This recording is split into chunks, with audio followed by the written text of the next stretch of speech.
बौद्ध धर्म की कहानियों में से एक प्रसिद्ध कथा है जो हमें यह सिखाती है कि कैसे दूसरों के नकारात्मक व्यवहार को अनदेखा किया जा सकता है।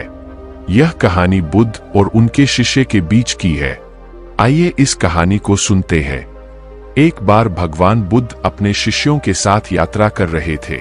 वे लोग एक गांव से होकर गुजर रहे थे जहां लोगों ने बुद्ध के बारे में सुना था और कई लोग उन्हें सुनने के लिए उत्सुक थे।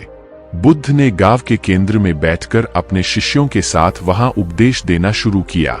जैसे ही बुद्ध उपदेश दे रहे थे, एक गांव का व्यक्ति वहां आया और बिना किसी कारण के बुद्ध को अपशब्द बोलने लगा। वह व्यक्ति बुद्ध को गालियां दे रहा था और उन पर तरह तरह के आरोप लगा रहा था। बुद्ध शांत और स्थिर बने रहे, जैसे कुछ हुआ ही न हो।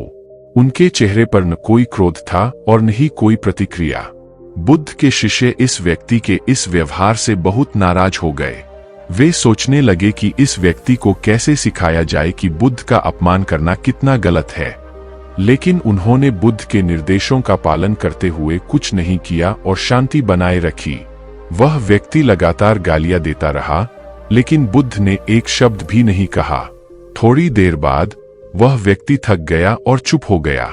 उसने देखा कि बुद्ध बिल्कुल शांत और स्थिर थे, जैसे उसकी गालियों का उन पर कोई असर नहीं हुआ हो।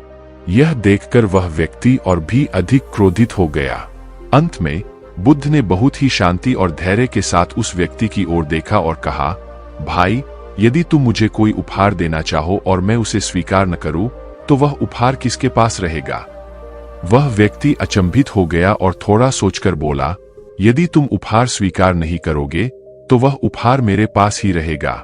बुद्ध मुस्कुराए और बोले, ठीक उसी प्रकार जब तुम मुझे गालियां देते हो और मैं उन्हें स्वीकार नहीं करता, तो वे गालियां तुम्हारे पास ही रह जाती है।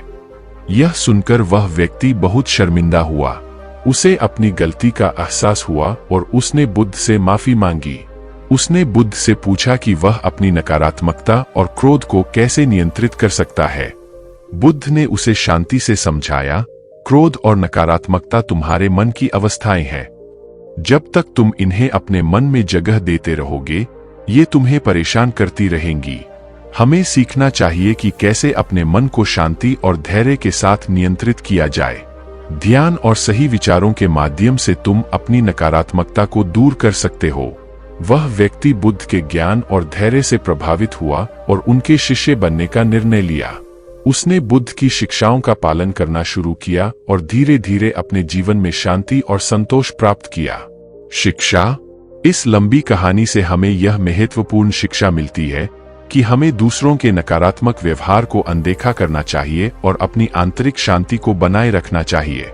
नकारात्मकता को स्वीकार न करके और शांत रहते हुए हम न केवल अपनी मनस्थिति को स्थिर रख सकते हैं, बल्कि दूसरों को भी सही मार्ग पर चलने के लिए प्रेरित कर सकते हैं।